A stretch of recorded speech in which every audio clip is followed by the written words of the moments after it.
Hi everyone out there, Kevin Thompson here, MLM attorney and co-founder of Thompson Burton.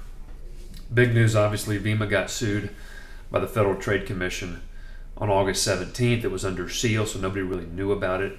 The lawsuit was unsealed last night.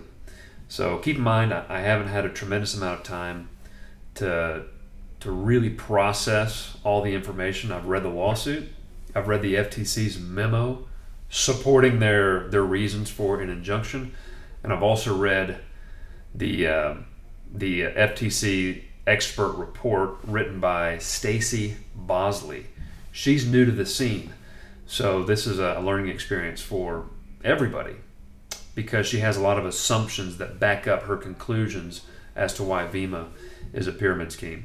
So where do I start? Real quick, the conclusion. I actually think Vemma can get the injunction lifted. I really do.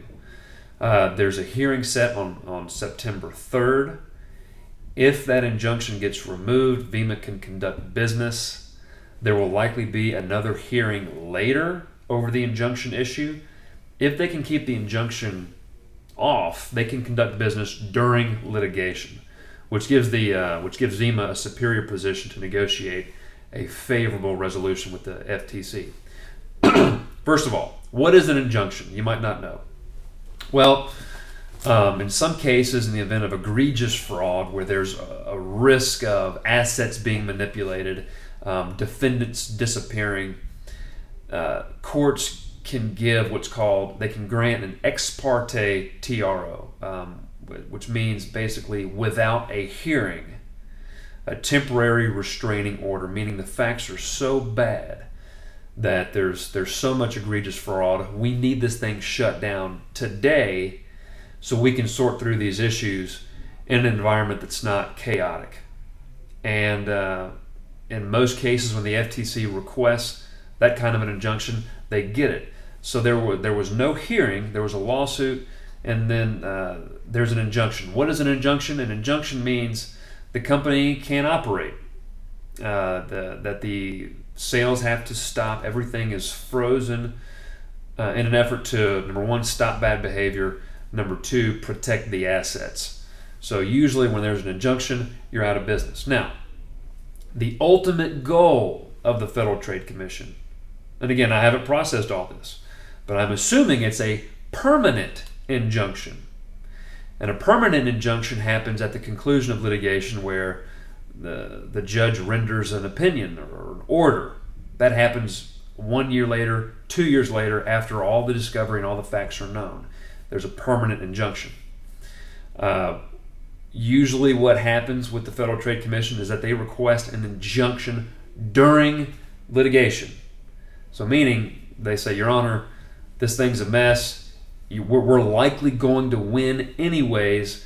Let's shut it down now on a preliminary basis, and then we'll shut it down permanently later. The judge can grant that kind of relief. So right now it's a temporary injunction. There's a hearing on the 3rd on that issue. I think Vemma can win. I really do. Now, that being said, everybody is calling, hey, what's the DSA gonna do? What can we do to back these guys up? Here's the reality. This lawsuit is the byproduct of a lack of leadership. I'm not blaming the DSA, but this is what happens when you push for an environment of no standards, no regulation. We don't need regulation. We're self-regulated. Well, when there's no clear regulation, the regulators can sue anybody. They can have a basis and they can construct arguments that seem persuasive and literally sue anybody. And so I have been pushing for more standards that lead to a more predictable marketplace and network marketing.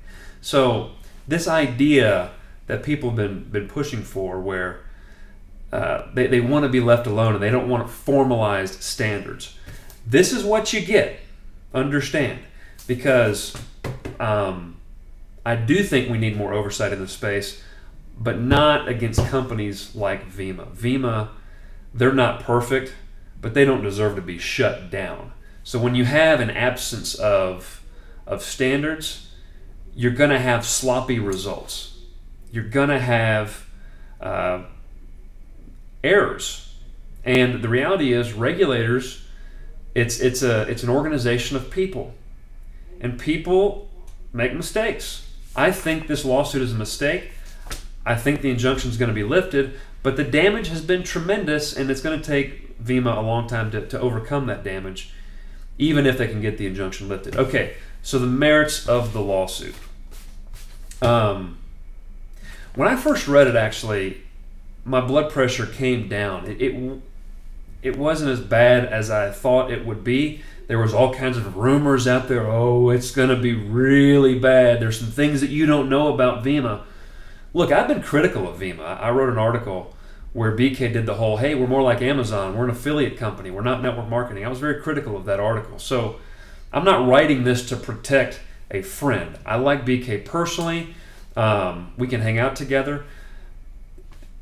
This is a serious issue, and it does have an impact over all of network marketing. So these arguments being used by the Federal Trade Commission, it would be bad if these arguments are effective.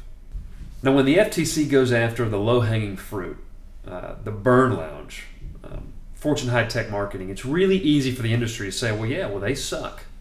Yeah, of course they had it coming. Here, this lawsuit hits really close to home because a lot of the facts referenced by the Federal Trade Commission, a lot of companies in the industry, they make income claims. They're not that disciplined when it comes to income disclosures. They have auto ships. They have starter bundles. And so a lot of the behaviors being condemned here, that mold fits a lot of companies. And so this is a pretty serious lawsuit. That being said, I can't resist it. When I'm right, I'm right. I proposed a long time ago, one of the things that regulators have a problem with is it's this idea of monthly volume requirements, that you have a quota of volume that needs to be met to qualify for commissions. Now, it's not illegal.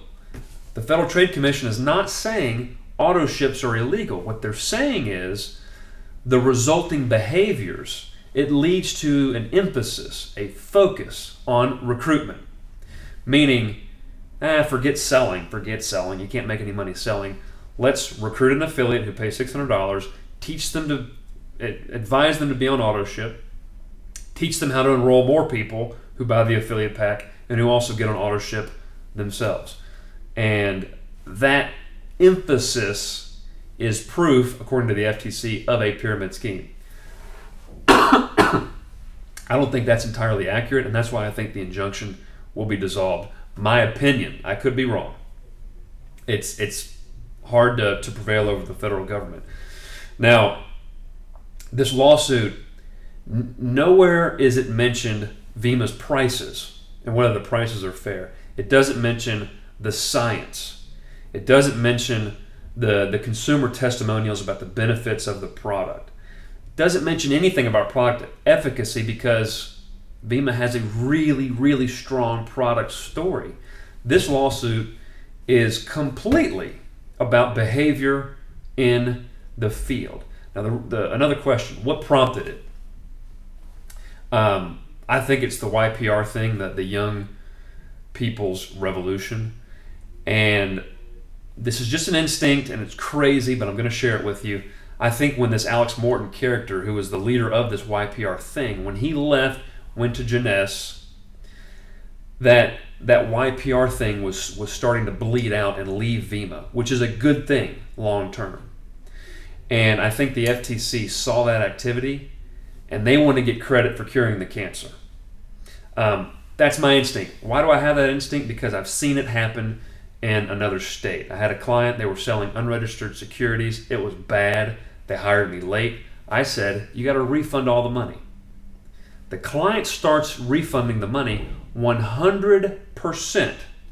And 2 days into the refund process, they get shut down by a state for selling unregistered securities. Why? Because the state wants credit for the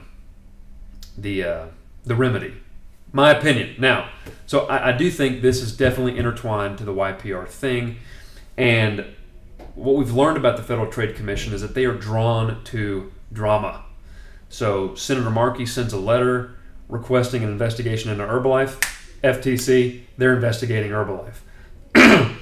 And there's been a lot of negative media about Vemma, particularly with what's happening on college campuses.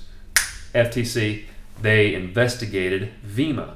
Apparently, this is all rumors, but they did an inquiry, I don't know, a while back. And the FTC's expert, Stacy Bosley, she's written some articles about pyramid schemes on college campuses. So she doesn't like that kind of activity. She's concerned about it. So this gives the FTC an opportunity to sharpen its blade against a company. They send a signal to the entire industry. We don't care if you're a member of the DSA or not.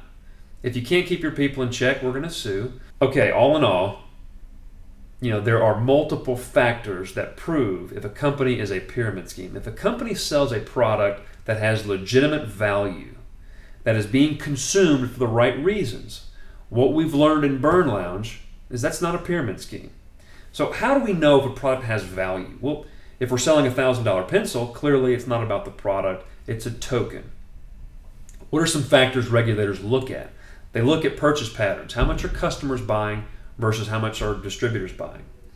They look at the value of the product. They actually dig deep and say, is this thing worth the price point? Vemma's got an incredible product value story. They always have. Number 3, the emphasis. This is the main reason referenced by the FTC. The emphasis of the program. For example, the 4 steps to building the business. Number 1, buy a bundle of inventory. Number 2, get on auto ship. Number 3, find others and recruit them. Number 4, teach duplication. The emphasis is on recruit, get on auto ship, don't worry about it, recruit. And according to the FTC, which I think is faulty logic, in a network marketing concept, when the emphasis is on recruitment, the majority of participants, if you take a snapshot, they're losing money. Well, what they're not accounting for is that there's growth, there's progress. Just because they're losing money day 1 doesn't mean they're losing money a year from now. And so anyway, that's a point. Emphasis is the main reason. It's the culture. What are the other factors? I've talked about purchase patterns. I've talked about product value, emphasis, consumer safeguards. What is in place that protects consumers? Vemma, my understanding, has a 12-month refund policy. 12 months. Can consumers be made whole if they want to quit the business? And the other one, I've got it written down. Are there any requirements to buy? Like, what are the requirements? Are people buying because they have to, or are they buying because they want the benefit of the product? I can't answer that question because I'm not intimately familiar with Vemma's inner workings, but my understanding was there are no requirements. So this is going to be an important case. What can we learn from it? It's still too early to say, but I will say this. If you're a company in network marketing, wake up. It can happen to anybody. Wake up. The days of let's push it as hard and fast as we can and hope to God we don't get caught, those days are over, which means revenues are going to start dropping a little bit, and that's okay. The marketing message needs to focus intensely on product value, at least until we get some more guidance from this case. So I think Vemma is going to be okay. The individual defendant, Tom Alkazan, he was barely mentioned in the materials. I think long-term, who knows? But regarding the injunction, I think it'll get lifted. So it's a big deal, guys. I'm not going to type a very long thesis on this thing. I hope you found this helpful. And if you did, share it. And one ways where you can support Vemma, don't raid from their group. Don't be a dirtbag. And there might be a point in time when people need to get political and send their House rep or a senator a letter expressing frustration with this particular action. The FTC needs to get involved in this industry, but they need to be very selective about their targets. This was a bad one. This was a bad one. There are candidates even in the DSA, that are better targets for a regulatory action that would send a stronger message than this one. So, and we need cleaner standards. Just wake up. We do. We need clean standards. You can pretend like this is an isolated deal. No. So it's time. Take care.